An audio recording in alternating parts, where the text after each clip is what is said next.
Hello guys, চলো একসাথে Korean drama দেখি। ভালো লাগলে লাইক দিও আর ফলো করতে ভুলিও না। এই পোস্টটা কেমন? আহ,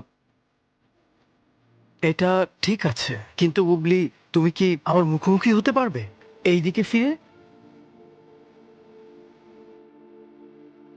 ওকে। তোমার চোখটা বন্ধ রাখাতেই ভালো লাগছে। হ্যাঁ।